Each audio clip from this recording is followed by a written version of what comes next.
Once upon a time, in Melbourne's inner north, in the suburb of Thornbury, a young couple bought a house with an unexceptional garden. They started to grow a family and a garden, and this is the result.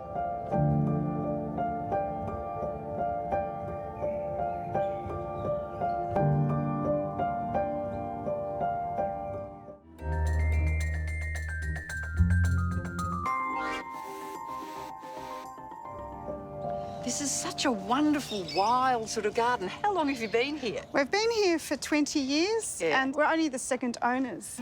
Sharon Harris is by trade a garden designer and, in life, a plant lover. Oh, well, that's a beautiful delphinium called pink blush, and it just provides a delicate part to the garden. This is Europatorium gateway. It actually is herbaceous that dives right down to the ground in winter. There's a lot of pink in the garden and a lot of purple. The back garden's actually deliberately planted with softer colours to give a much more sort of soft, relaxed feel about it. Her extensive plant knowledge and love of an eclectic variety of plant types is obvious in this garden. This is puya, so this is very drought tolerant, very spiky, but the grey is just gorgeous. This is actually Astraladian black. It's a gorgeous aster that comes out into flower, so one of the most important things in a garden is to have that constant flowering through the seasons. And these beautiful fairies fishing rods. It's just a really gorgeous feature in the garden. It is, I just love them.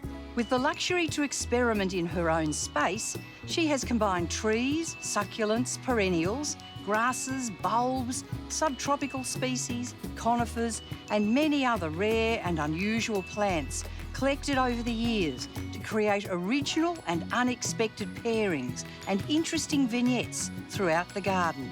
I love that grey. That's lovely, isn't it? That's Artemisia valerii finis, so that's just a wonderful pop in the garden. You've even got some edible things down here. Well, we combine all of our veggies within the garden itself, and we grow a whole range of chilies.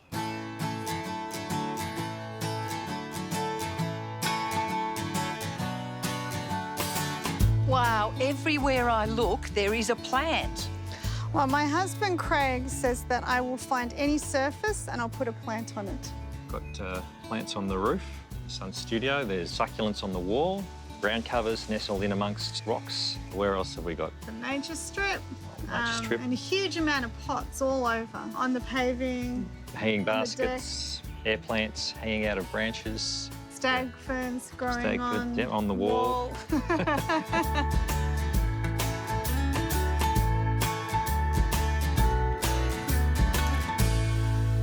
How about this? Right down the side of the house, and it's just a magical little area.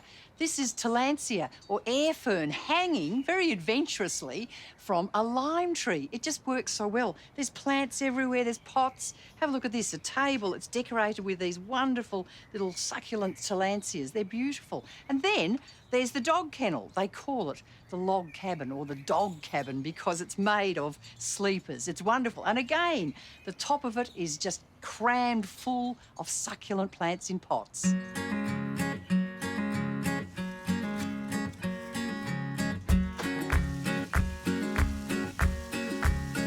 Where did you two meet? We met at Burnley Horticultural College, and it sort of just devolved from there.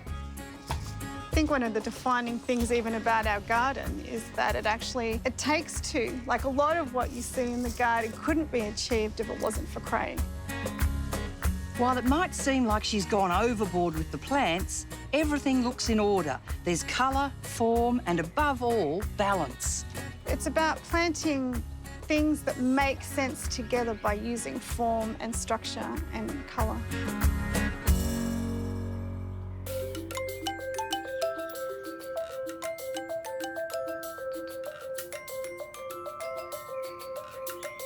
The front garden is a bit more of a traditional Italian-style garden. We've used the Italian cypress out the front, Juniper Spartan. I actually have clip box, but I've done a bit of a slightly different thing with the clip box. I've made them into clip box pillars for the most part so that I can bring the more informal part of the garden up to the pathway. But it's a very colourful front garden, and it's actually got a lot of hot colours like oranges, reds, and blues. So, like, it's much more vibrant as opposed to the back garden, which has got a lot more pastels.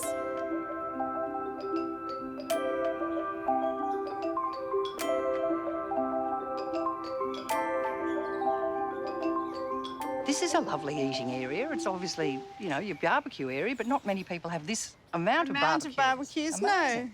I love cooking, Yeah. and I like to explore all aspects of barbecuing and cooking with fire. And different cultures. This is obviously a beauty. I've never seen one in a garden before. It's a tandoor. Yeah. This is an Argentinian-style barbecue. Yeah.